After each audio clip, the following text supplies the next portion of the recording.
నమస్తే. బుధగ్రహ స్థితి గురుగ్రహ స్థితి లగ్నంలో ఉంటే మీ జాతకంలో ఆ గ్రహాలు దిగ్బలం పొందుతారు. ఇలా ఉంటే 2 గ్రహాలు ఉన్నా పర్వాలేదు, గురుగ్రహం ఒక్కరున్నా పర్వాలేదు, బుధగ్రహం ఒక్కరున్నా పర్వాలేదు, దిగ్బలం పొందినట్టే. మరి ఆ గ్రహానికి ఆధిపత్య శుభుడైతే మరింత శుభ ఫలితాలు, ఆధిపత్య పాపి అయినప్పటికీ ఆ గ్రహ ఫలితాలు మంచి శుభ ఫలితాలే అందిస్తుంది.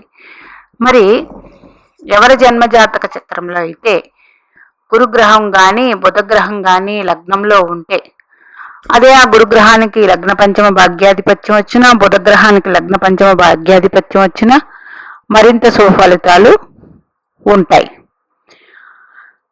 లేదా కేంద్రాధిపత్యం వచ్చిన ఎక్కువ శుభ ఫలితాలు ఆ గ్రహానికి ఉంటాయి. ఎందుకు? శుభాధిపత్యం వచ్చి దిగ్బలం పొందితే ఆ గ్రహాలు మంచి ఫలితాలు ఇస్తాయి. మరి వక్రిస్తే ఇస్తాయా అండి? వక్రించినప్పటికీ ఇస్తాయి. మరి నీచపడితే ఇస్తాయా? నీచపడినప్పటికీ ఇస్తాయి. లగ్నంలో బుధుడు కానీ గురువు కానీ ఉంటే దిగ్బలం పొందినట్టు.